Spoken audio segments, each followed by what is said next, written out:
मैं शेख गोंडवी न्यूज़ में आप सभी का स्वागत है। अभी हमें राबोड़ी थाना में और राबोड़ी में आज एक एहतजाज प्रोटेस्ट जो मुस्लिम कम्युनिटी की तरफ से देखने के लिए मिला है और हमारे साथ काफ़ी मुस्लिम कम्युनिटी के जो सुन्नी और देवबंद और हर तरह के उलमाए यहाँ पे देखने के लिए मिले और उनसे हम बातचीत करना चाहेंगे। जो राबोड़ी में आज ये प्रोटेस्ट निकाला गया था और फ़लस्तीन और गाज़ा के लोगों के लिए आज दुआ का एहतमाम किया गया था, इंतज़ाम किया गया था। तो हमारे साथ मुफ्ती साहब हैं, हम उनसे भी जानना चाहेंगे कि ये आज जो प्रोग्राम रखा गया था इसका क्या ख़ास मकसद था इस प्रोग्राम के लिए। तो स्वागत है आपका हमारे चैनल गोंडवी न्यूज़ में, और क्या कहना चाहेंगे इसके बारे में? दरअसल ये जो प्रोग्राम है ये आज दुनिया जानती है कि मज़लूम फ़लस्तीनियों पर जुल्म हो रहा है और बमबारी हो रही है, तो ये एक तरह का उनके लिए दुआ भी है और दूसरा एहतिजाज भी है कि हम अपनी हुकूमत से दरख्वास्त करते हैं कि अब भी वक्त है कि वो अपना रोल अदा करे और इजराइल पर दबाव डाले कि जंग बंद करे, नहीं तो इसके अंजाम ख़तरनाक हो सकते हैं। जितना जंग आगे बढ़ेगी उतना ही इजराइल और उसके साथी जो है मौत की तरफ बढ़ रहे हैं। लिहाजा इसको रोका जाए ताकि दुनिया में अमन शांति पैदा हो। हमने ये इसलिए जो एहतिजाज और ये दुआ का रखा गया है हमारे साथ।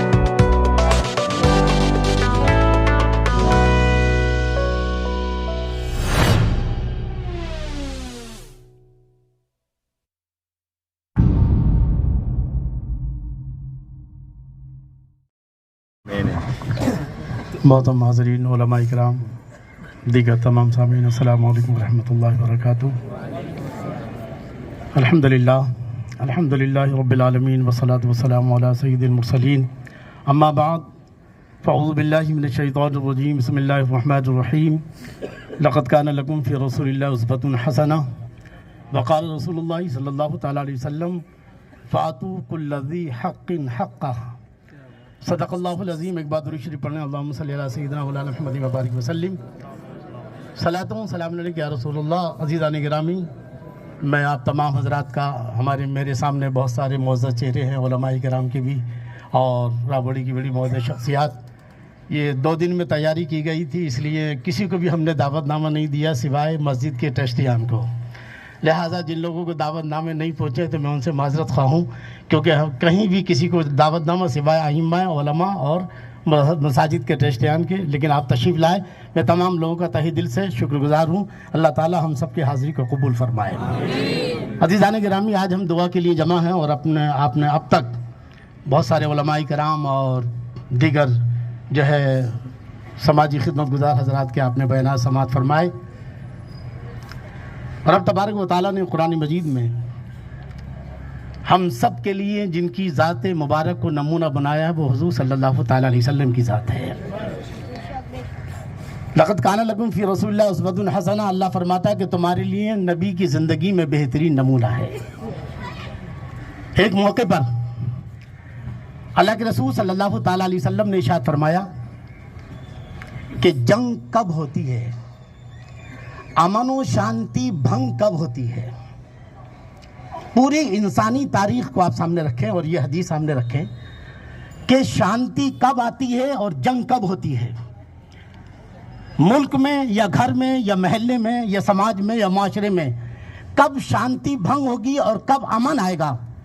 तो मेरे आका सल्लल्लाहु तआला अलैहि वसल्लम ने इरशाद फरमाया फ़ातू कुल्ल ज़ी हक़्क़िन हक़्क़ह।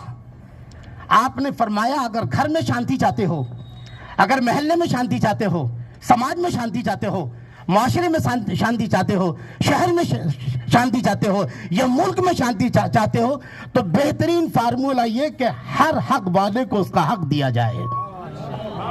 हर हक वाले को, जब भी किसी का हक मारा जाता है, अगर शौहर बीवी का हक मारे या बीवी शौहर का, तो घर में लड़ाई शुरू हो जाती है।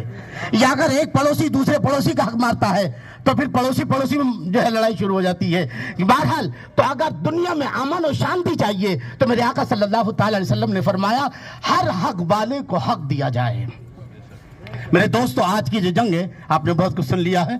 दर हकीकत 1916 तक फातह बैतुल मुक़द्दस हज़रत सलाहुद्दीन अय्यूबी रहमतुल्लाहि ताला अलैह ने अंग्रेज़ी 1187 में बैतुल मुक़द्दस को फतेह फरमाया। 16 जंगें लड़ी इन ईसाइयों यहूदियों से। 20 साल के लग गए बैतुल मुक़द्दस को फतह करते करते। लेकिन यह भी एक अलमिया है कि जब आप बैतुल मुक़द्दस में आपने कदम रखा तो जब चले थे तो एकदम जवान थे, लेकिन जब बैतुल मुक़द्दस में कदम रखा तो दाढ़ी के बाल सफ़ेद हो चुके थे। तो आपने लोगों से कहा था, लोगों मैं चंद सालों में ही बैतुल मुक़द्दस फतेह कर लेता अगर मेरे मुसलमान भाई मेरे रास्ते में ना आते हैं। याद रखें, मुसलमान अगर ये सारे जितने भी 57 इस्लामी मुल्क हैं, अगर ये वफादारी करते, फलस्तीन से नहीं इस्लाम से वफादारी करते, तो खुदा की कसम ये फलस्तीन में कोई दूसरा घुस नहीं सकता था। ये फलस्तीन फलस्तीनियों का है, और आज से नहीं बल्कि हजारों साल से फादर ऑफ नेशन जिन्हें दुनिया महात्मा गांधी कहती है, उनसे जब फलस्तीन के बारे में पूछा गया कि फलस्तीन के ताल्लुक से आपका क्या कहना है, तवज्जो के साथ समाअत करें। जो गोदिया मीडिया की बात हो रही है और विश्व गुरु हमारे पप्पू भाई ने मोदी जी को बता दिया है, और जब फलस्तीन में जगबंदी की बात आई तो ये जनाब भाग गए थे वहां से, है ना जी। फलस्तीन में जंग बंद होनी चाहिए, बमबारी बंद हो। तो जब वोटिंग हुई तो हिंदुस्तान, इसका मतलब ये कि ये विश्व गुरु ऐसे नहीं बनेंगे, बहुत कुछ करना पड़ेगा। बहरहाल इससे अंदाजा लगता है, यानी वॉकआउट करना दर हकीकत इसराइल को हाँ खुफिया तरीके से सपोर्ट करना है। अल्लाह ताला इन्हें हिदायत दे दे जी। बहरहाल तो father of nation Gandhi ji ने क्या कहा, तवज्जो के साथ समाअत करें। कहा कि सुनो, जिस तरह इंग्लैंड अंग्रेजों का है, जिस तरह इंग्लैंड अंग्रेजों का है और जिस तरह फ्रांस फ्रांसीसियों का है, ऐसे ही पूरा का पूरा फलस्तीन मुसलमानों का है। पूरा का पूरा, ये किसने कहा है? जी, जिनको दुनिया महात्मा गांधी कहती है कि पूरा का पूरा फलस्तीन। और उन्होंने फिर आगे कहा कि अगर मैं यहूदी होता तो मैं कभी भी जर्मनी छोड़ करके इजराइल ना आता और मैं वहीं मर जाता, और कहता या तुम जो है मुझे मार दो गोली, मैं जहां पैदा हुआ हूं वहीं रहूंगा। मैं या अय्युहल्लज़ीना आमनुस्तईनु बिस्सब्रि वस्सलाह, ऐ ईमान वालो सब्र और नमाज से मदद तलब करो। इन्नल्लाह मअस-साबिरीन, अल्लाह सब्र करने वालों के साथ है। और आगे इरशाद फरमाता है कि लोगों, मुसलमान जो भी मुसलमान है उसके लिए तकलीफ और मुसीबतों का होना जरूरी है। हर जमाने में मुसलमानों को सताया गया है, परेशान किया गया है, लेकिन मुसलमान ने हमेशा उन सारे पर्चों को, तकलीफ के सारे पर्चों को सब्र के साथ हल किया है। अल्लाह इरशाद फरमाता है, वला तक़ूलु लिमन युक़्तलु फ़ी सबीलिल्लाहि अमवात, जो लोग अल्लाह की राह में कत्ल किए जाएं उन्हें मुर्दा ना कहो, बल हया, वो जिंदा है, वलाकिन ला तशऊरून, और तुम्हें उनकी जिंदगी का शऊर नहीं है। हमारा ईमान है कि अब तक जो 10,000 फलस्तीनी मुसलमान शहीद हुए हैं वो सब के सब जिंदा है और अबदी जिंदगी अल्लाह ने उनको अता फरमाई है। बहरहाल आगे का तर्जुमा समाअत फरमाए, वला नबलुवन्नकुम बिशैइन मिनल खौफ वल जुअ व नक़्सिन मिनल अमवाल वल अनफुसि वस्समरात। अल्लाह फरमाता है, मुसलमानों, हर वो इंसान जो इस्लाम का दावा करता है, हर वो इंसान जो ईमान होने का, मोमिन होने का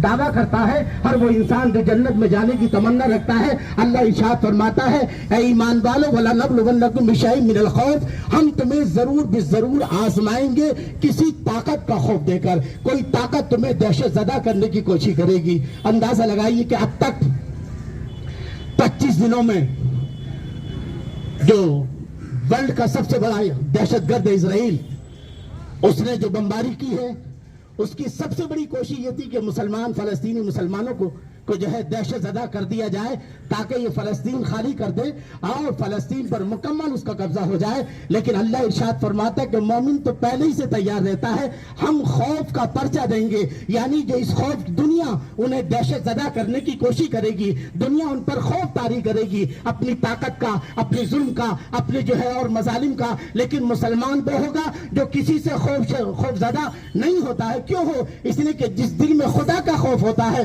वो किसी से डरता नजर नहीं आता। अल्लाह इरशाद फरमाता है, हम तुम्हें जरूर बेजरूर आजमाएंगे खौफ दे करके, किसी ताकत का जो है दहशत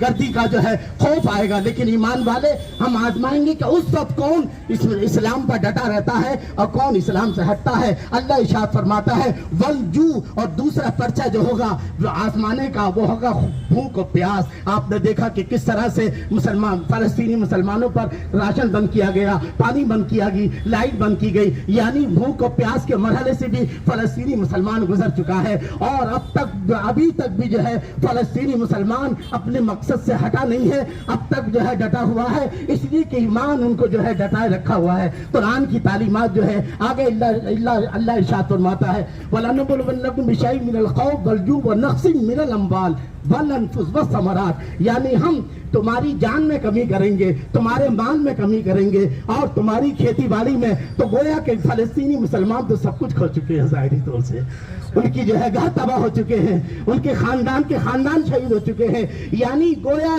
फलस्तीनी मुसलमानों ने अब तक जो है ये पांचों पर्चे हल कर लिए हैं। अब आगे रब इरशाद फरमाता है, ऐ मेरे नबी वबशिरी साबिरीन, जो ये पांचों पर्चे हल कर ले मेरे नबी, उन तमाम सब्र करने वालों को जो है खुशखबरी दे दीजिए। वबशिरी साबिरीन, ऐसा सब्र करने वाले अल्लज़ीना इज़ा असाबतु मुसीबा, कि जब उन पर कोई मुसीबत आती है तो वो कहते हैं, कालू, उन्होंने कहा, इन्ना, बेशक, इल्लिल्लाह, हम अल्लाह ही के लिए हैं। ये जितने भी शहीद हुए हैं ये सब अल्लाह ही के लिए थे और हम भी अल्लाह ही के लिए हैं। व इन्ना इलैहि राजिऊन, और हम अल्लाह ही की तरफ पलट कर जाने वाले हैं। अल्लाह अकबर। ये दर्द खुशखबरी आज से 1400 साल पहले सब्र करने वाले मुसलमानों के लिए थी, लेकिन आज ये जो आयत है हूबहू जो है फलस्तीनी मुसलमानों पर सादिक आती है कि फलस्तीन का मुसलमान जो है बमबारी में, भूख और प्यास में जख्मी होकर के आज 20,000 से भी ज्यादा जख्मी है। और किस तरह से वो कह रहे हैं कि हम जो है अपने इन बिल्डिंगों से अपने लोगों को निकालें, अपनी जान की हिफाजत करें। बहरहाल आगे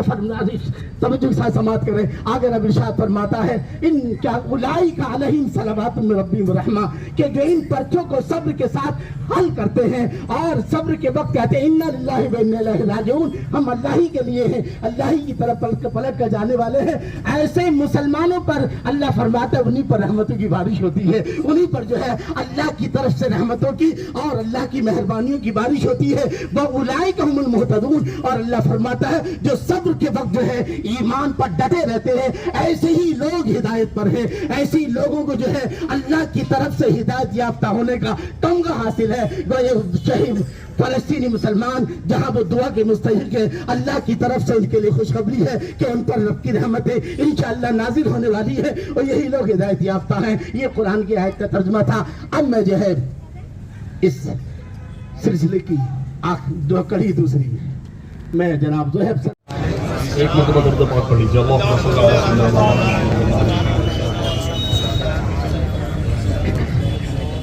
अज़ीज़ान मिल्लत इस्लामिया, आज जो थाने सिटी लेवल के ऊपर इस चीज़ का इंतज़ार किया जा रहा था कि कौन सी तंजीम लीड लेके वो फ़लस्तीन के मुसलमानों की बात हम आपस में डिस्कस करें।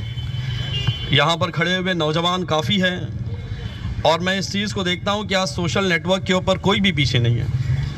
आज ये बहुत ज़रूरी है हमारे नौजवानों के लिए कि वो इंटरनेशनल लेवल के ऊपर होने वाली सियासत को समझें। 2 मिनट से ज़्यादा वक्त आपका नहीं लूँगा, मगर इतना ज़रूर बताता जाऊँगा कि वर्ल्ड वॉर 2 के बाद में 48 के बाद में जो इंटरनेशनल लेवल के ऊपर जो सिनेरियो चेंज हुआ है, अगर आप इसकी थोड़ी सी मेरे नौजवान अगर इसकी हिस्टोरिकल हकीकत को आप अगर समझें तो आपको पता चलेगा कि कहाँ से वो छोटा सा एक डॉट आज ग्रेटर इज़राइल की बुनियाद वो रख चुका है और उसकी जद में ये सिर्फ़ और सिर्फ फ़लस्तीन नहीं बल्कि पूरी दुनिया है। आज बहुत ज़रूरी है कि हमारे नौजवान इस चीज़ को समझें कि अगर कोई कंट्री 12 से 15 दिन तक अगर इस तरीके से एक वॉर लाइक सिचुएशन के अंदर इन्वॉल्व है तो वहाँ पर का रिसेशन, वहाँ पर की इकोनॉमी लैप्स हो जाएंगी। इस तरीके से जो है जो वॉर लाइक सिचुएशन जब होती है तो बहुत डिफ़िकल्ट हो जाता है, सर्वाइव करने के लिए बहुत मुश्किल हो जाता है वहाँ पर की इकोनॉमी को बैलेंस करने के लिए।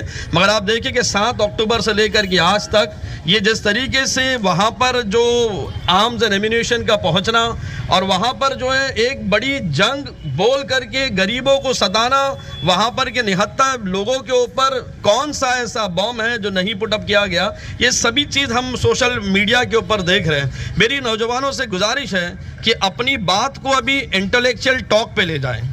अपनी बातों को अपने जिम्मेदारों तक जो है अब वो एक जज्बात के साथ में एक ठोस कॉन्क्रीट बात अपनी रखें और उनके पास में डेटा रखें। हमारी टॉक, हमारी बात अभी इंटेलेक्चुअल लेवल के ऊपर होना चाहिए। हमें उनके सामने ये बात रखना चाहिए कि क्या इसके फैक्ट्स एंड फिगर्स हैं, ये जंग असल में कहाँ से शुरू हुई है और ये किस तरफ जाने वाली है। उस आने वाले वक्त के ऊपर हमारा विजन मिशन होना चाहिए। बस यही बोल करके मैं अपनी बात को यहाँ पर समेटता हूँ। अस्सलाम वालेकुम रहमतुल्लाहि। अल्हम्दुलिल्लाहि रब्बिल आलमीन वस्सलातु वस्सलामु अला सय्यिदिल अंबिया वल मुरसलीन व अला आलिहि व अस्हाबिहि अजमाइन। अम्मा बाद, बुज़ुर्गों और दोस्तों, नौजवान साथियों, ये इज्तिमा बहुत ही काबिल मुबारकबाद है का मुस्तहिक़ है और इसको मुनक़िद करने वाले भी काबिल मुबारकबाद हैं। ये जिस निस्बत पर मुनक़िद किया गया है उसका तकाज़ा ये है कि राबोड़ी की पूरी आवाम यहाँ इकट्ठा होती। बहरहाल जो हज़रात इकट्ठा हैं, अल्लाह उनको उनकी इस इकट्ठा होने को अल्लाह कबूल फ़रमाए, उनके जज्बात को कबूल फ़रमाए और उसका सिला दुनिया और आखिरत दोनों जगह उन्हें अता फ़रमाए। बड़ा ही नाजुक मसला है। ऐसे नाजुक मौके पर थोड़ी सी कोताही और गलती हमें सदियों पीछे कर सकती है। ऐसे हालात में कि जिसमें हमको डराया जा रहा है, धमकाया जा रहा है, दबाने की कोशिश की जा रही है हर तरफ से, हमें इस बात का सबूत देना है कि हम बिल्कुल डरे हुए नहीं हैं, बल्कि हम अपने इस्लाम पर पूरी तरीके से साबित कदम हैं और जो कुछ हमारे ख़िलाफ़ हो रहा है हम उस सिलसिले में हम बिल्कुल बेदार हैं। दोस्तों, हमें चाहिए कि ऐसे हालात में हम उनकी मदद करें जिस तरीके से हो सके, लेकिन हम उनकी क्या मदद कर सकते हैं हम सोचें। इस सिलसिले में पहली मदद तो हम ये कर सकते हैं कि हम उनके हक़ में दुआ करें। जैसे मजलिस मुनक़िद की गई है, बहुत अच्छी बात है, आप हज़रात इकट्ठा हुई, अभी दुआ हो जाएगी, लेकिन इनफरादी तौर पर आप दुआएँ आप नमाज़ों में और तहज्जुद में आप उनके हक़ में दुआएँ करें। जी, ये हमारा लिए एक बहुत बड़ा हथियार है। दुआ मोमिन का एक बेहतरीन हथियार है, हुज़ूर सल्लल्लाहु अलैहि वसल्लम ने फरमाया है, तो हम दुआ करें। दूसरी चीज़, हम अगर कोई उनको ताउन नहीं दे सकते तो कम से कम इतना कर सकते हैं कि हमारा जो दुश्मन है इसराइल, कम से कम उसके जो प्रोडक्ट हैं उसका बाइकाट करके हम उसको नुकसान पहुंचा सकते हैं।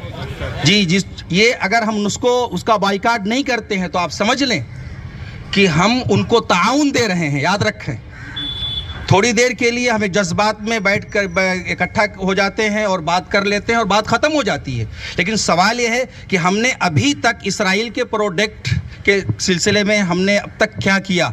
हम जो चीज़ सामान इस्तेमाल कर रहे थे हमने छोड़ दिया। आप बताएं कितने लोग हैं, हाथ उठाएं कि हमने छोड़ दिया। हाथ उठाओ,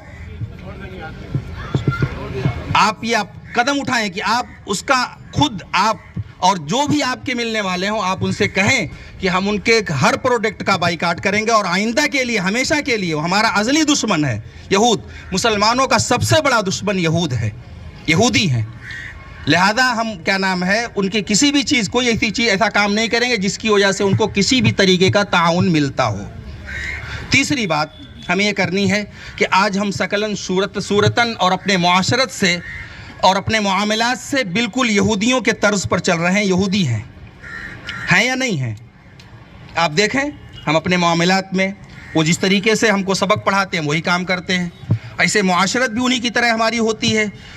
हमें चाहिए कि हम अमली तौर पर एक मुसलमान बनने की कोशिश करें। नबी करीम सल्लल्लाहु अलैहि वसल्लम ने यहाँ तक कि रोज़ा जो हमारा उनके मुशाबे होता था, एक 10 मुहर्रम का रोज़ा, किसी ने कहा कि यहूदी इस दिन रोज़ा रखते हैं। हुज़ूर सल्लल्लाहु अलैहि वसल्लम ने फरमाया, अच्छा इस दिन यहूदी रोज़ा रखते हैं, अगले साल हम 2 रोज़ा रखेंगे। क्यों? उनसे मुखालफत, हमारे नबी करीम सल्लल्लाहु अलैहि वसल्लम ने उनसे मुखालफत सिखाई है कि यहूदियों के हमारा अच्छा अमल भी उनके मुताबिक नहीं होना चाहिए। लिहाजा हम उनको अज़ली दुश्मन समझें और ये समझें कि हम उनसे बड़ा दुश्मन हमारा मुसलमानों का कोई नहीं है। और इस सिलसिले में हमें 3 काम करने हैं। एक तो मौजूदा हालात में फ़िलिस्तीनियों के हक़ में दुआ, उनके हक़ में बद्दुआ, और दूसरे हमारा एक कदम होना चाहिए कि जो भी उनके प्रोडक्ट हैं उसका हम बाइकाट करें और तीसरे ये कि हम खुद अपनी मुआशरत, अपने मामलात और अपना क्या नाम है, अपनी शक्ल व सूरत हम इस्लामी बनाएं। अल्लाह तबारक ताला मुझे और आपको इस पर अमल करने की तौफीक नसीब फरमाए। अस्सलामु अलैकुम वरहमतुल्लाहि वबरकातुहू। बिस्मिल्लाहि वल्हम्दुलिल्लाह वस्सलातु वस्सलामु अला रसूलिल्लाह। ज़माने में इनकलाब वही लोग पैदा करते हैं जो लोग ज़ालिमों के सामने डट जाते हैं, जो लोग हुकूमत के सामने मसलहत पसंदी का शिकार हो जाते हैं। ज़माने में फिर उनका मकाम भी नहीं होता और ज़माने में उनका कोई नाम भी नहीं होता। हम एक कौम है, ये उम्मत रसूलुल्लाह ने बनाई है, तो हमारे लिए ये ज़रूरी है कि हम अपनी तारीख़ भी समझें और अपने आप को भी समझें, अपना मकाम भी समझें।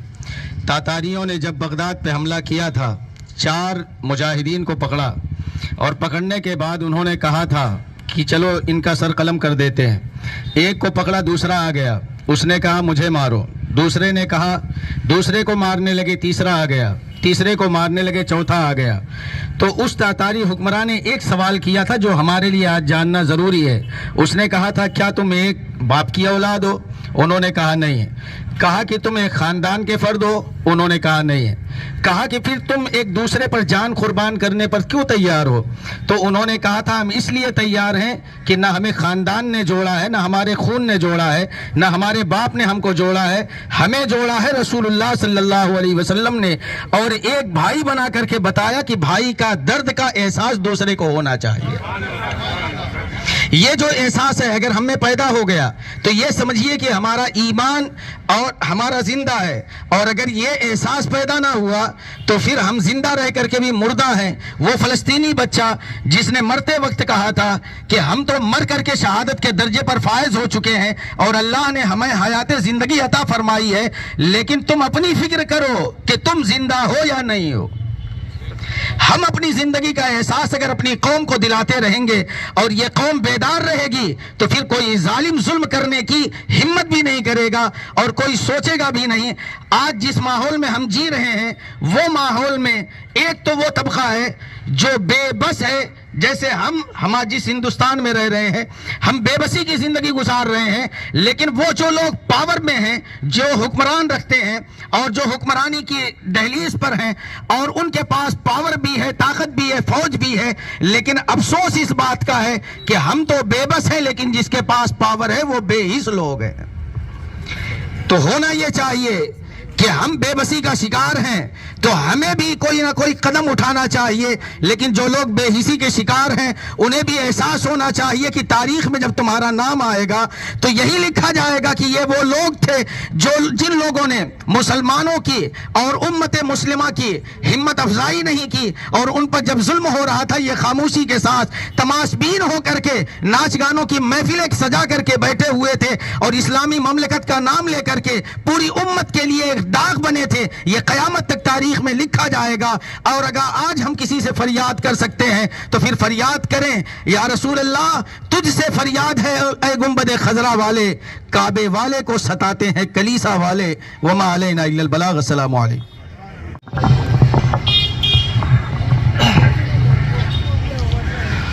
हक के लिए टकराना पड़े तो टकराना ज़रूरी है, अगर ज़िंदा हो तो ज़िंदा नज़र आना ज़रूरी है। यहाँ पे मौजूद जितने भी ज़िंदा लोग हैं, आसपास से जो हमारी माएँ बहनें सुन रही है, उन सबको सलाम। और वो बुज़दिल लोग जो औरतों के पल्लों में छुप के बैठे हैं और सऊदिया जैसी कंट्री जिनके पास सारी चीज़ें होते हुए भी उन लोग नपुंसक की तरह बैठे हैं, उनके लिए मैं ये चूड़ियाँ लाया हूँ और चूड़ियाँ पेश करता हूँ लोगों को।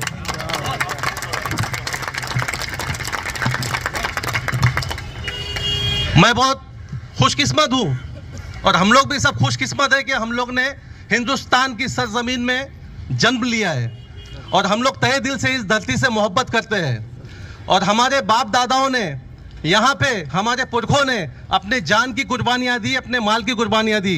जब हिंदुस्तान की वक़ा की बात आएगी तो हम उसके लिए हमारी अपनी जानें कुर्बान कर देंगे। लेकिन कुछ ऐसे लोग हैं जो हम फ़लस्तीन के साथ खड़े रहते हैं तो उनको इस बात की तकलीफ है कि आप रहते हो हिंदुस्तान में और फ़लस्तीन के साथ क्यों खड़े रहते हो। तो हमारा उनसे बिल्कुल रिश्ता है, हमारा उनसे इंसानियत का रिश्ता है और सारी दुनिया से हमारा इंसानियत का रिश्ता है, और उससे भी बड़ा हमारा रिश्ता फलस्तीन से है, वो है ला इलाहा इल्लल्लाह मोहम्मद रसूलुल्लाह का रिश्ता, जो हम कभी इससे पीछे नहीं हट सकते। आज यही यहूदी इजरायली, जब ही इनको पूरी दुनिया ने, अमेरिका ने, बर्तानिया ने, सब ने इनको जलील करके, इनको मार मार के अपने देशों से भगाया, तो वही फलस्तीन की सरजमीन है, वही मुसलमान है, वही अरबी लोग हैं जिन्होंने इनको अपने यहाँ पे पनाह दी, अपने इनको खाना दिया, अपने इनको पाला पोसा, इनको बड़ा किया। लेकिन वही कौम आज मुसलमानों की दुश्मन बन के बैठी है, मुसलमानों की जमीनें हथिया ली है, और मुसलमानों के लिए उनके जो रिब्बी लोग हैं, उनके जो पादरी लोग हैं, वो ये बताते हैं कि मुसलमान बच्चों को कत्ले आम कर दो ताकि कल को जाके मुजाहिद ना बने। ये उनकी सोच है, और हम मुसलमान हाथ पे हाथ दे के बैठे रहे, और जितने ममालिक को हाथ पे हाथ दे के बैठे रहे, ये हो नहीं सकता। मैं तमाम दुनिया के मुसलमानों से कहता हूं कि हक के साथ खड़े रहो, क्योंकि जो हक के साथ खड़े रहेगा उसके साथ में उसका अल्लाह खड़ा रहता है। आज हमारी सरजमीन पे बर्तानिया ने जो हम लोगों को गुलाम बनाया था, उसके अंदर जो ईस्ट इंडिया कंपनी थी, तो ईस्ट इंडिया कंपनी को भी फाइनेंस जो था उन्हीं यहूदी लोगों का था। आज उसको आजाद करने के लिए हमारे जो देशभक्त हैं, जिन्होंने आजादी के लिए लड़ाई लड़ी, क्या वो आतंकवादी हो गए? और मुसलमान जो फलस्तीनी अपने आजादी के लिए लड़ रहे, आज उनको आतंकवादी बोल रहे हो? अरे शर्म आना चाहिए ऐसे दोगले पॉलिसी को। और जब तक आप लोग बुलंद आवाज खड़ा नहीं करोगे, आप हक के साथ खड़े नहीं रहोगे, जब तक ये लोग बिल्कुल सुधरने वाले नहीं हैं। और हम यहाँ से ऐलान करते हैं कि चाहे दुनिया का कोई भी देश हो, जहाँ पे जुल्म होगा वहाँ पे मुसलमान खड़े होगा, यही मुसलमान की पहचान है। मेरे साथ में आप लोग बोलिए, ला इलाहा इल्ला अंता सुब्हानका इन्नी कुन्तुम मिनज़ ज़ालिमीन नस्रुम मिनल्लाहि व फतहुन करीब। इंशाअल्लाह ताला अल्लाह ताला इस्लाम का परचम बुलंद रखेगा, फलस्तीन को सुरखुरो करेगा। और ये इजरायली है, और ये जो इसके जो भी साथ दे रहे, उनको इंशाअल्लाह ताला जिल्लत की शिकस्त होगी इंशाअल्लाह। व आखिरुद्दीन व दावाना अल्हम्दुलिल्लाहि रब्बिल आलमीन। तो लिहाजा हमारा सबसे बड़ा रिश्ता उन फिलिस्तीनियों से, उन मजलूमों से यह है कि वो हमारे ईमानी भाई हैं। ला इलाहा इल्लल्लाह मुहम्मदुर रसूलुल्लाह सल्लल्लाहु अलैहि वसल्लम। तो ये हमारा रिश्ता इतना मजबूत रिश्ता है कि जो दुनिया से लेकर क़यामत तक के लिए हमारा साथ है। लिहाजा हमें हर पल, हर हर सू, जैसे भी मुमकिन हो, हर एक की जितने भी यहाँ अफराद खड़े हैं, मैं भी सबसे रिक्वेस्ट करूँगा, गुजारिश करूँगा कि हर एक फ़िलिस्तीनियों का साथ दे। अब हम ये कहते हैं कि हम गाज़ा वालों के साथ कैसे हो जाएं, हम फ़िलिस्तीनी वालों के साथ वहाँ पहुँच जाएं और कैसे हो जाएं? बहुत आसान सा तरीक़ा है, बहुत आसान सा तरीक़ा है। सरकार दो आलम फरमाते हैं कि अद्दुआ सलाहुल मोमिन, दुआ मोमिन का असलाह हथियार है। इससे बड़ा कोई हथियार नहीं बना दुनिया के अंदर। इससे बड़ा आपकी तोप हो, आपका ग्रेनेड हो, आपकी बंदूकें हो, आपका राइफल हो, लेकिन दुआ के सामने सब फेल है। अगर आप मुत्तहिद होकर एक जगह बैठकर उन मजलूमों के हक में दुआ कर दें, यही आपकी तोप है, यही आपका गोला है, यही आपका बारूद है। जो आप उन मजलूमों की अगर मदद कर सकते हैं तो दुआ के जरिए से। और कभी भी, ये फिर मैं जुमला दोहराऊंगा, कभी भी, चाहे वो कहीं की भी हुकूमत हो, कहीं की भी गवर्नमेंट हो, कभी भी किसी जालिम के सामने सर मत झुकाना। सर कट जाए ये मंजूर है, लेकिन सर न झुके ये मंजूर नहीं। इसलिए कि हमारी तालीमात सरकार दो आलम की यही है कि हम कभी भी जालिम के सामने एग्रीमेंट नहीं करते, हम कभी भी जालिम से जो इत्तेफाक नहीं रखते हैं। जुल्म है, चाहे वो एक चींटी के ऊपर ही क्यों ना हो। अब इधर जो है, जो जुल्म हो रहा है इंसानियत के ऊपर हो रहा है, एक फिरके के ऊपर जुल्म कराया जा रहा, हो नहीं रहा है, बल्कि उसको जो है, अभी डॉक्टर साहब ने जैसे बोला, एक साजिश है। और इस साजिश के तहत जो है एक फिरके को, एक जगह को जो है टारगेट बनाया जा रहा है। भला आपको ये बताए, इन बेवकूफ़ों से, अहमकों से कोई ये सवाल करे कि कोई अपना वतन, अपनी सरजमीन जो जहां पैदा हुआ है, वो कैसे छोड़ सकता है? तो ये जुमला जो है एक फिलिस्तीनी ने कहा है कि हम यहीं पैदा हुए हैं, यहीं मरेंगे और यहीं जो है हम दफन किए जाएंगे। हम तो मरने के बाद भी अपनी सरजमीन को नहीं छोड़ेंगे, क्योंकि हम दफन ही होंगे।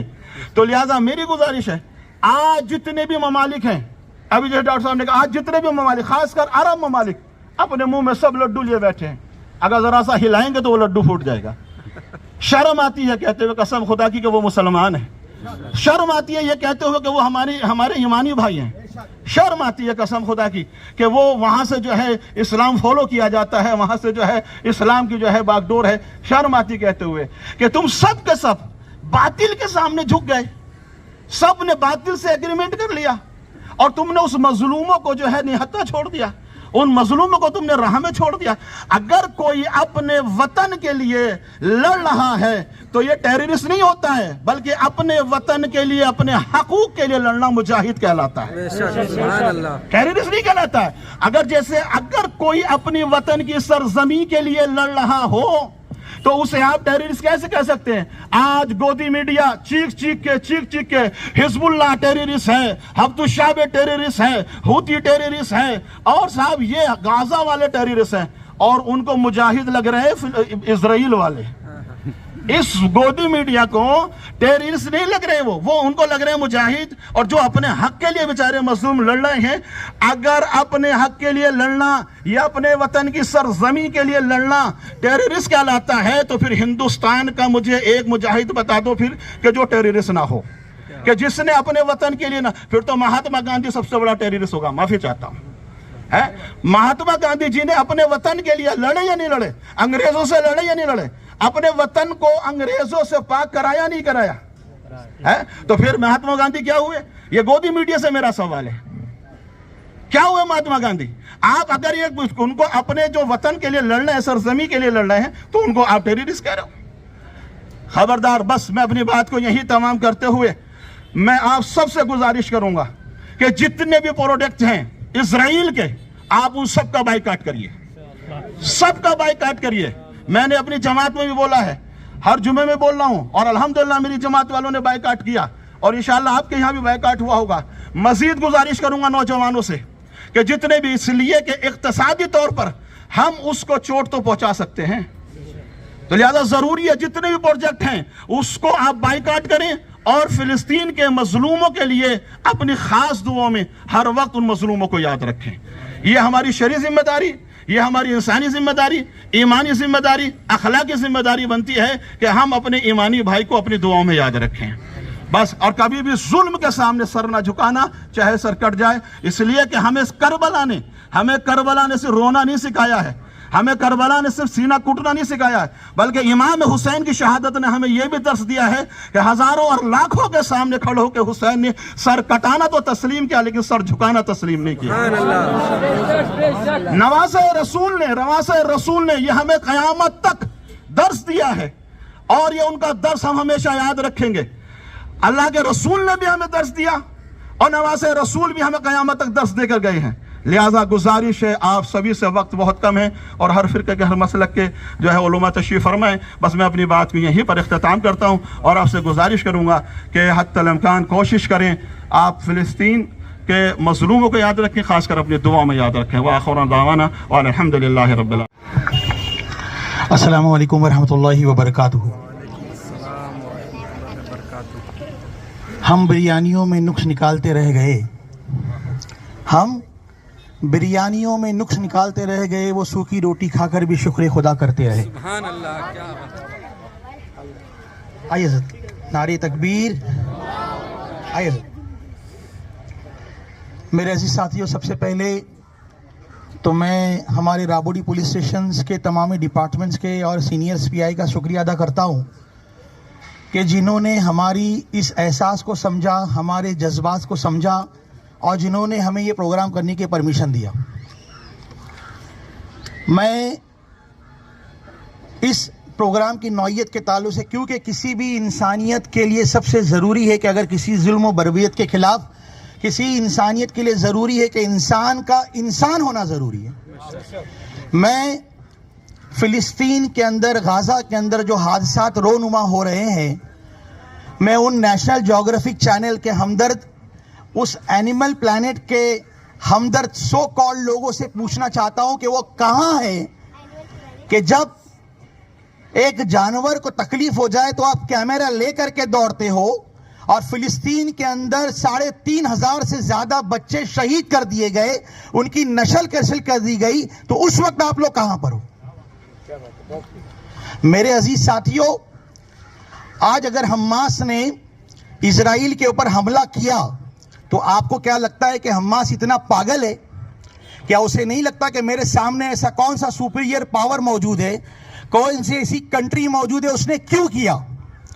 जानते हैं आप, आज अगर हमास ने इजराइल पे जो रॉकेटें दागे हैं उसकी वजह क्या थी? उसकी वजह यह थी कि जिस तरीके से आज जो सो कॉल्ड कंट्रीज, हमारे अरब ममालिक जो इस वक्त भड़वे बने बैठे हैं, जो इस वक्त भड़वे बने बैठे हैं, इनका नजरिया यह था कि कुछ ही महीनों के अंदर वो इजराइल को एक आजाद कंट्री घोषित करने वाले थे। क्या बात है, हक है। और इनका मंशा आप जानना चाहते, कल की सऊदी की वजारत खारजा की रिपोर्ट पढ़े आप, उसमें वो कहता है कि गाजा के जंग के बाद हम इजराइल के साथ अच्छे रिलेशन बनाने के ख्वाह हैं। ये है सऊदी, ये है अरब ममालिक। मेरे अजीज साथियों, अगर हमास रॉकेट ना मारता तो कसम खुदा की ये जंग का मामला टल जाता, और ये जंग टल जाती तो इजराइल एक नेशन बनकर दुनिया के सामने आता। अब तीसरी बात, इंसानियत के ताल्लुक से जिस तरीके से मैं आपके सामने रखना चाहता हूं कि इस गाजा और फिलिस्तीन की जंग को लेकर के जिस तरीके से मामलात हमारे हिंदुस्तान में बन रहे हैं, आज कुछ लोग जो हमास की मुखालिफत में कहते हैं कि हम इंसानियत के लिए खड़े हैं, आज यहां पर हमारा मकसद इंसानियत बचाना है। अगर अपनी मुल्क की आजादी के लिए लड़ना दहशत गर्दी है, अगर अपने मुल्क की आजादी के लिए लड़ना टेररिज्म है, तो फिर हर मुल्क का मुजाहिद को आपको टेररिस्ट कहना पड़ेगा। क्या बात है, हक है। आपको टेररिस्ट कहना पड़ेगा।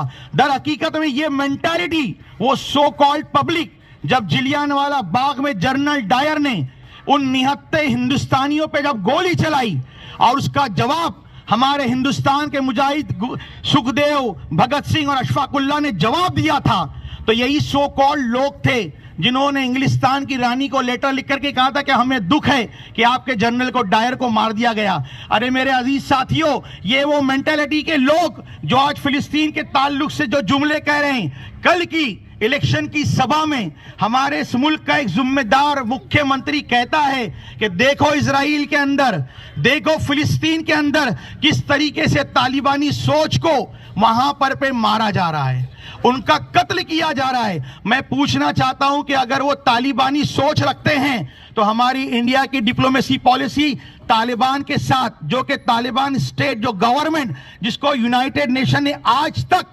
परमिशन नहीं दिया है, हमारी हुकूमत हिंदुस्तान उसके साथ रिलेशन क्यों मेंटेन कर रही है? क्यों मेंटेन कर रही है? अगर वो तालिबानी सोच रखते हैं तो उनके साथ आप नेगोशिएशन कर रहे हैं? तो मेरे अजीज साथियों, दर हकीकत में सिर्फ कहना मकसद ये है कि इसके पीछे जो ब्लॉक बन रहा है, चूंकि तवील गुफ्तगू है, वक्त साथ नहीं देता, ये एक मुकम्मल तौर पर एक ब्लॉक बनाया जा रहा है कि दुश्मनाने इस्लाम, और खास तौर पर मैं यहां पर अपने तमाम जमे हुए साथियों से एक फिक्र देना चाहता हूं। यह आखिरी फिक्र है कि हिंदुस्तान के अंदर 1947 से लेकर के 1992 तक कभी इस्राइल एम्बेसी नहीं खुली। हिंदुस्तान के अंदर अगर इजरायली एम्बेसी खोलने वाला कोई बीजेपी नहीं, कोई शिवसेना नहीं, तारीख पढ़ कर देखो, आपको पता चलेगा कि हिंदुस्तान में एम्बेसी किसने खोला है। और उसके बाद से जो हिंदुस्तान के हालात बने, जो हिंदू मुसलमानों के दरमियान तफरुका पैदा करने वाले हालात बने, जो मुल्क को बर्बाद करने वाले हालात बने, इसका जिम्मेदार अगर कोई है तो वह इजराइल है। तो मेरे अजीज साथियों, वक्त बहुत नाजुक है, उलमाए कराम भी जलवा फरमा है।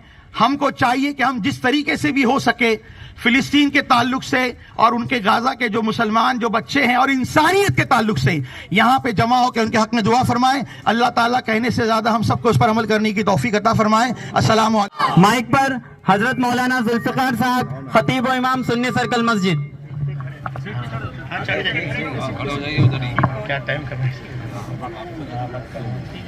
अस्सलामु अलैकुम व रहमतुल्लाहि तआला व बरकातुहू।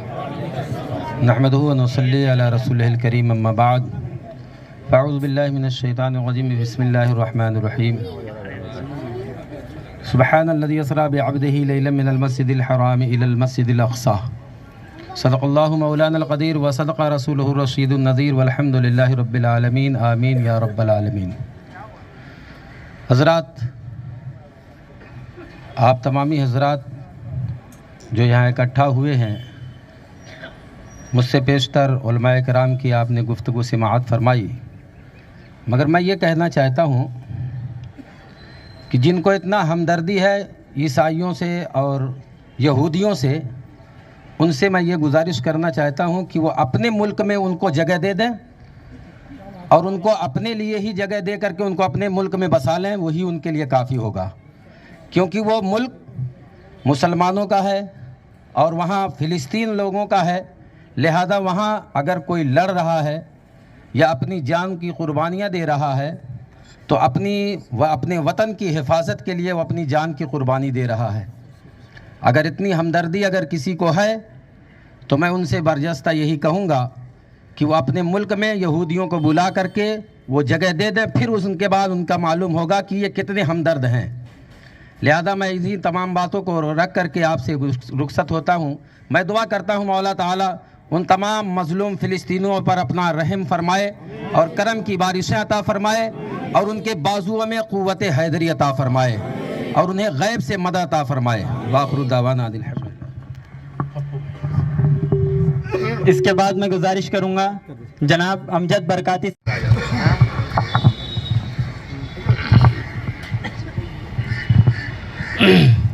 मोहतरम सामीन, बिलखुसूस बानी व सदर इजलास व दीगर आए हुए मेहमानान, अस्सलामु अलैकुम रहमतुल्लाहि व बरकातुहू।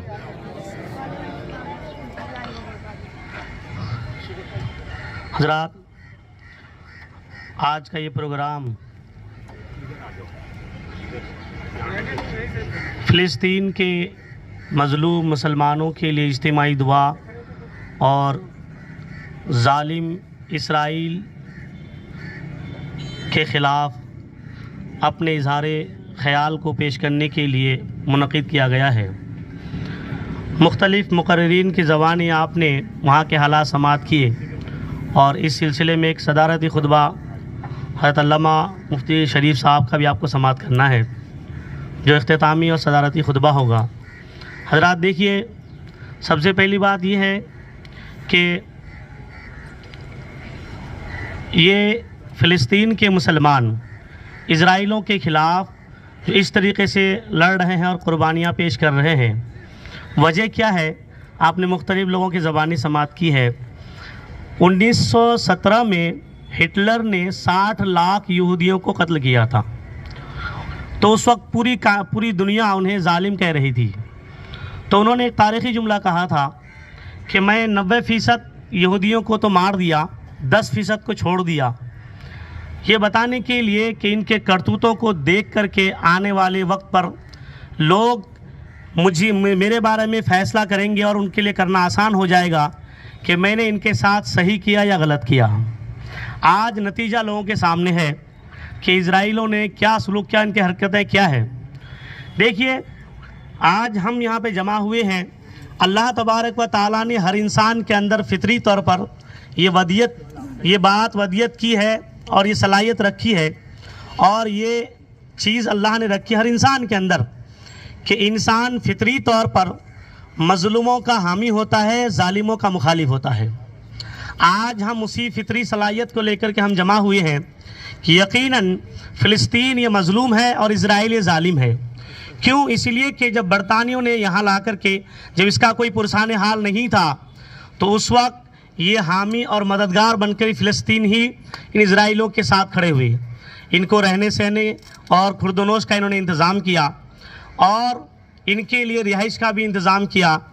ये फ़िलिस्तीन जो 100% ज़मीन के मालिक थे और इनको रहने के लिए दिए थे, आज इन लोगों का मामला यहाँ तक बढ़ गया है कि वो फ़िलिस्तीन की सारी ज़मीनों पर गसब कर चुके हैं और फ़िलिस्तीन के पास इस वक्त सिर्फ 16% ज़मीन है। अब बताएं कि कोई मेहमान आए और उनके लिए आप एक कमरा दे दे रहने के लिए और वही आपके घर पर हमला करे, तो क्या उनके ऊपर आप फूल बरसाएंगे? आज फ़िलिस्तीनियों के लिए क्या है फ़िलिस्तीन अपने हक, अपनी ज़मीन के मुतालबे के लिए कुर्बानियाँ पेश कर रहे हैं, ये उनका हक है और उनकी इस हिम्मत को हमें सलाम करना चाहिए कि वह अपने हक के लिए और अपनी जायदाद के लिए, अपने वतन की हिफाजत के लिए लड़ रहे हैं। ये दहशत गर्दी नहीं है और ये दहशत ही नहीं है, बल्कि ये मुजाहिद है और ये उनका जिहाद है।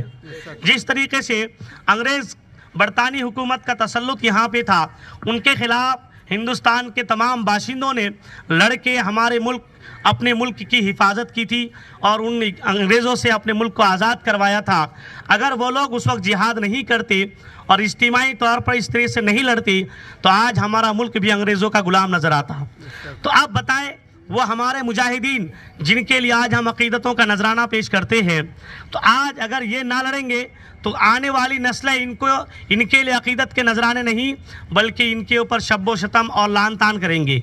इसलिए यह अपने वतन, चूँकि वतन की हिफाजत ईमान का हिस्सा है, वह अपने ईमानी फरीज़े को अदा करने के लिए अपने वतन की हिफाजत के लिए लड़ रहे हैं। और दूसरी बात यह है कि इंसान को हमेशा जालिमों के ख़िलाफ़ खड़े होना चाहिए और मज़लूमों के साथ हमेशा देना चाहिए। क्यों? इसलिए कि जालिम हमेशा दुश्मन होता है और कसूरवार होता है। मज़लूम बेचारा कोई भी हो, चाहे किसी फ़िरक़े और मज़हब से ताल्लुक़ रखे, मज़लूम होता है। मज़लूम वो होता है जिसके ऊपर जुल्म ढाया जाता है। आज हम मज़लूमों के साथ हैं।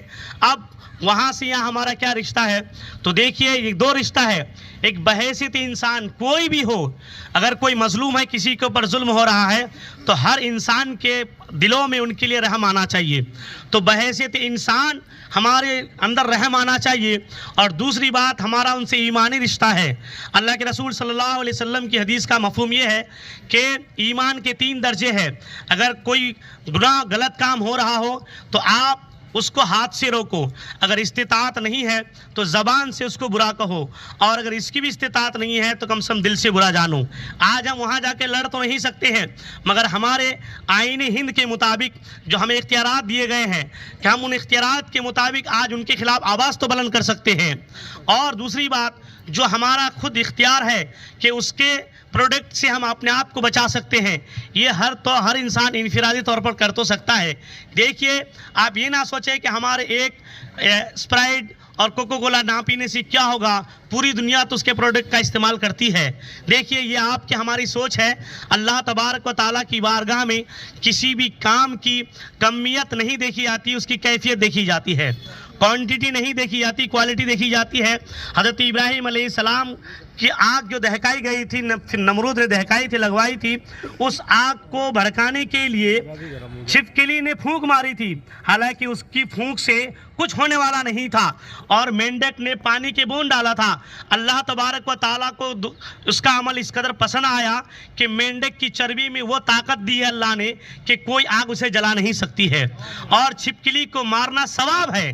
तो अल्लाह तबारक व ताला किसी इंसान के काम की मिकदार को नहीं देखता, उसकी कैफियत और नियत को देखता है। इसीलिए यकीनन आपके हमारे नहीं पीने से अगरचे कुछ नहीं होगा, उसका प्रोडक्ट पूरी दुनिया में है, लेकिन हम ये नहीं कि हमारे से उनका पूरा बिगड़ नुकसान हो जाएगा, मगर अल्लाह की बारगाह में हमारा अमल तो पहुँचेगा कि खुदा वो इज़राइल जो फ़लस्तीन के मुसलमानों के बच्चों के ऊपर बम बरसा रहे थे, हमारी माँ और बहनों के ऊपर बमबारी करके उनको बेघर और बेवतन किए थे, हमारे छोटे छोटे मोमिन बच्चों को शहीद किए थे, और मस्जिद अक्सा के ऊपर उन्होंने गुस्ताखी और इस तरह से हरकतें की थी, उसके ख़िलाफ़ हम वहाँ जा तो नहीं सकते थे, मगर अपने वतन में रहकर हमने इज्तिमाई एहतजाजी तौर पर उसके ख़िलाफ़ आवाज़ बुलंद की थी और इनफिरादी तौर पर उसका बाइकआउट किया था। अगर अल्लाह को हमारी यादा पसंद आ जाए तो यकीनन अल्लाह ताला हमारी मग़फ़िरत फरमाएगा। और आखिरी बात ये कह दूँ कि आज अल्हम्दुलिल्लाह यहाँ पे मुख्तलिफ़ मसलक के उलमा आपको नज़र आते हैं। मैं आपको बता दूँ कि हमारे 3 प्लेटफॉर्म है। एक प्लेटफॉर्म हमारा जो है ईमानी है, दूसरा प्लेटफॉर्म हमारा वतनी है। वतनी प्लेटफॉर्म हमारा पहला है कि हमारे वतन के ऊपर अगर कोई हमला करेगा, चाहे हमारा करीबी मुल्क पाकिस्तान ही क्यों ना हो, हम उसके ख़िलाफ़ आवाज़ उठाएंगे, इसलिए कि वतन की हिफाजत हमारा ईमान का हिस्सा है। दूसरा हमारा ईमानी और तीसरा मसलकी है। और एक घर में 4 भाई हों तो जहनी तौर पर 4 अलग अलग हो सकते हैं, मगर माँ बाप के ऊपर अगर कोई उंगली उठाए तो उसके सद्दे बाप के लिए चारों भाई एक हो जाते हैं। याद रखिए, हम मसलकी तौर पर जरूर अलग हैं, मगर हमारी शरीयत पर हमारे मुसलमान भाइयों के ऊपर कोई हमला करेगा तो हम सब एक होकर के उसके खिलाफ आवाज उठाएंगे।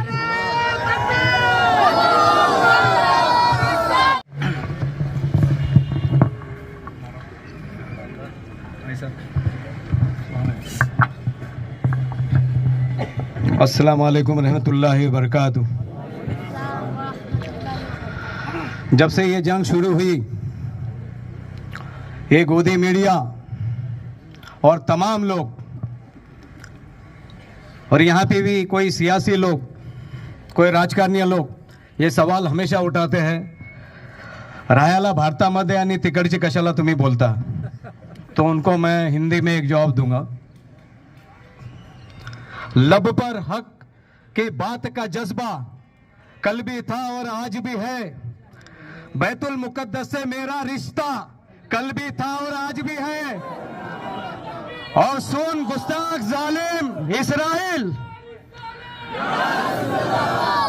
और सुन ले गुस्ताख खबीस इस्राइल, गैरत मुस्लिम जिंदा है, दिन पे मर मिटने का जज्बा कल भी था और आज भी है।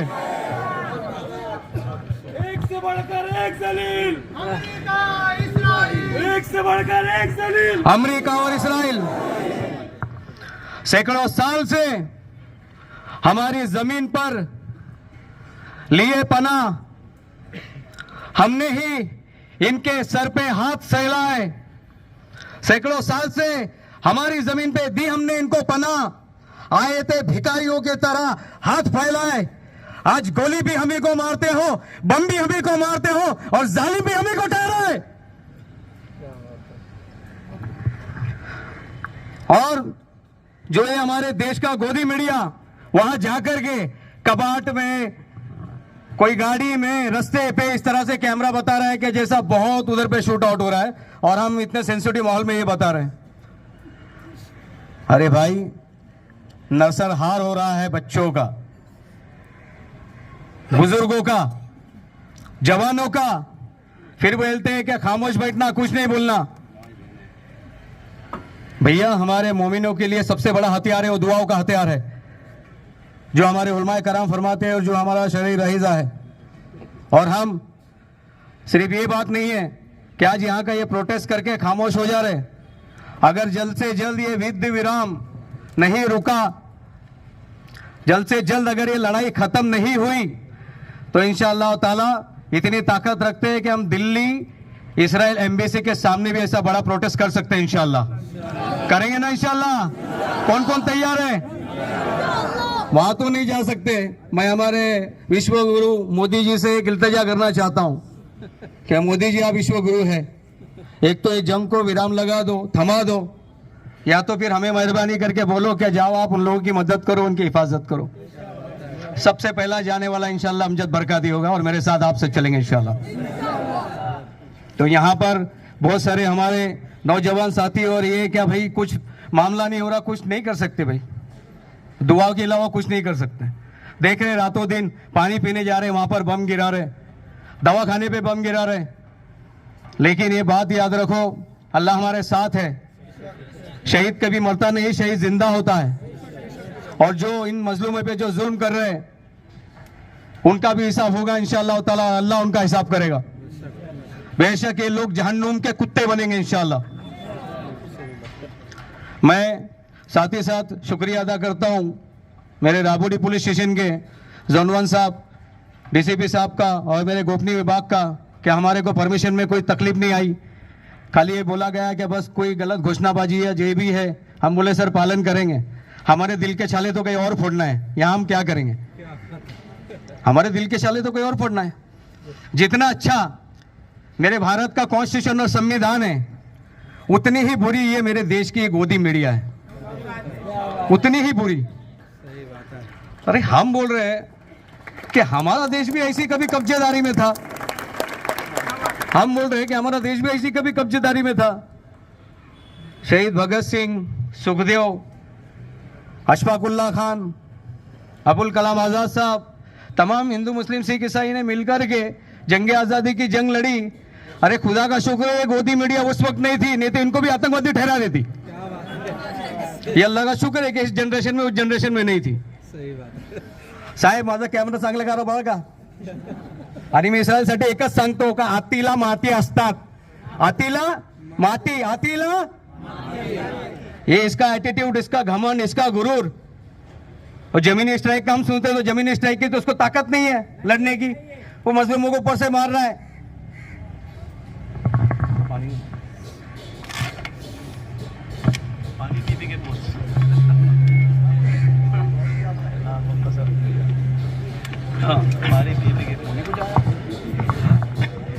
तो इनको तो ये ताकत है नहीं कि जाके हमास हमास हमास हमास। अरे तुम्हारे पीछे इतना बड़ा इस अमेरिका इतना पावर लेके खड़ा है, सारी चीज है, फिर भी आज 25-28 दिन से जंग लड़ रहे।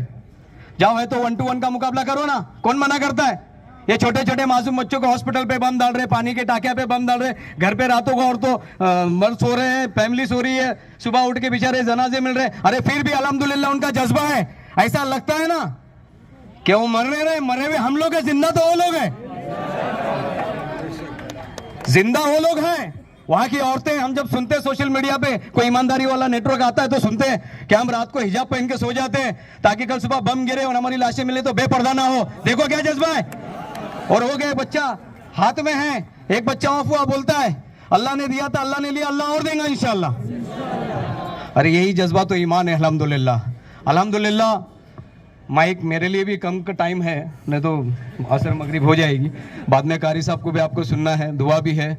तो मैं बस इंशाल्लाह जाते जाते यही बात कहना चाहूँगा, घबराओ मत मुसलमानों, खुदा की शान बाकी है। घबराओ मत मुसलमानों, खुदा की शान बाकी है। ये यहूदी जालिम को क्या पता अभी करबला का मैदान बाकी है। इंशाल्लाह टाइम आएगा।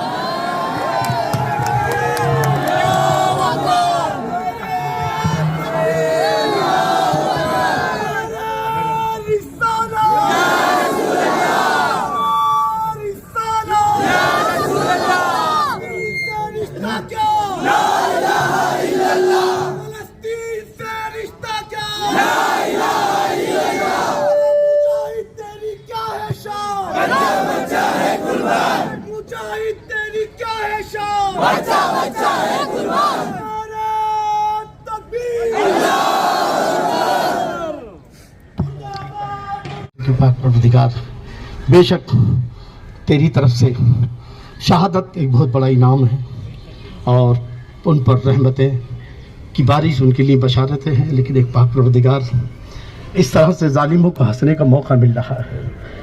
एक पाक परवरदिगार, वो चीखें हमसे सुनी नहीं जाती, वो तस्वीर देखी नहीं जाती। पाक परवरदिगार, तू बड़ा करीम है।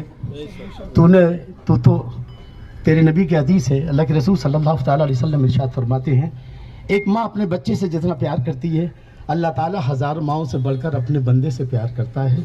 और ये भी बंदे भी कौन से मोमिन बंदे हैं, तेरे महबूब के उम्मती हैं। पाक परवरदिगार, तेरी रहमत तो अपनी रहमत को हरकत में ला। अल्लाह फ़लस्तीन के मुसलमानों की मदद फरमा दे। पाक परवरदिगार, तू ही है कि जिसने हज़रत इब्राहीम अलैहिस्सलाम को नारे नमरूद से बचाया।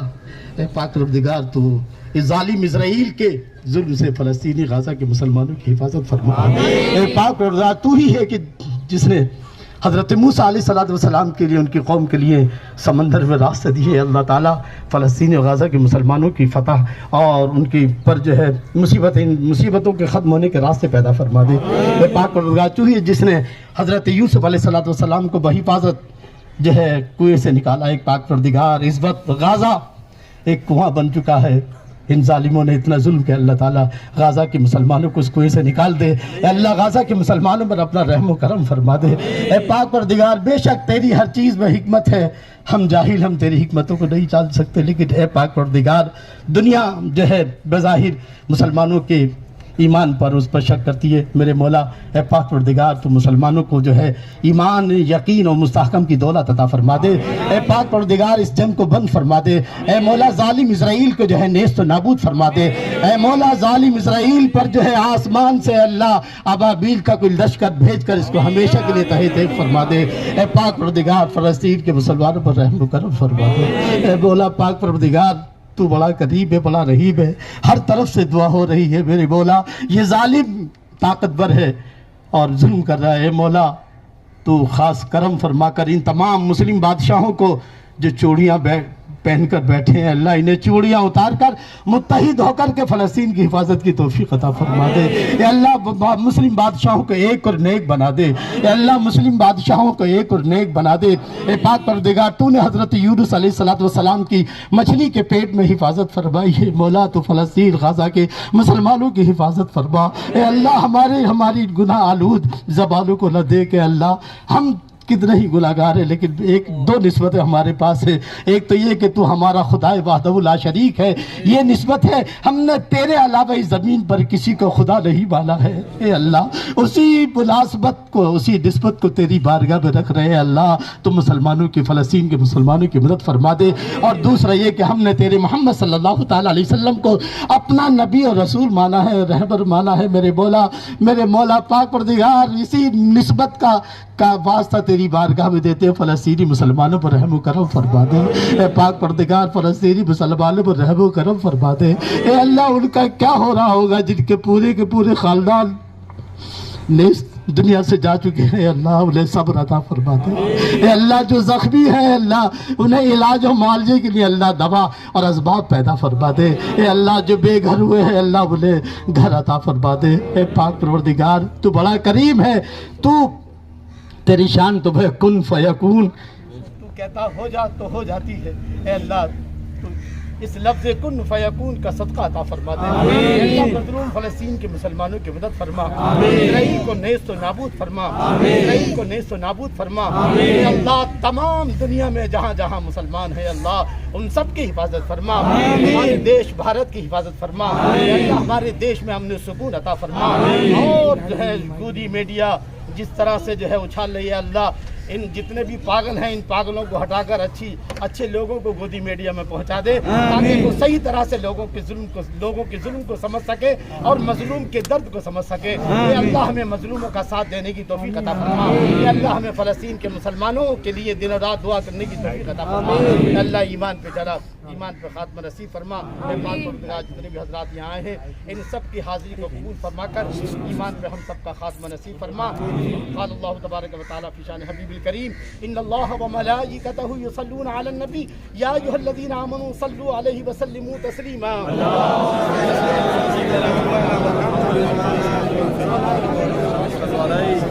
सलातो व सलाम अलैका या सय्यदी या रब्बिल इज्जति अम्मा यसिफून व सलामुन अलल मुरसलीन वल्हम्दुलिल्लाहि रब्बिल आलमीन। हाज़िर का शुक्रगुज़ार हूँ, अल्लाह ताला हमारे आने को कबूल फरमाए, अल्लाह फ़लस्तीन की जंग को बंद फरमाए और फ़लस्तीन के मुसलमानों की, गाज़ा के मुसलमानों की मदद फरमाए। हिंदुस्तान हमारा, हिंदुस्तान हमारा। नारे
ऐसे ही तमाम वीडियोस और अपडेट्स के लिए देखते रहिए गोंडवी न्यूज़। आपकी जानकारी हमारी जिम्मेदारी। जिसने अभी तक हमारे चैनल को सब्सक्राइब नहीं किया है, सब्सक्राइब करके बेल आइकन जरूर दबा लीजिए और इस वीडियो को ज़्यादा से ज़्यादा ग्रुप में शेयर करिए। ये वीडियो आपको कैसे लगी कमेंट्स करके ज़रूर बताइए। जय हिंद, जय महाराष्ट्र।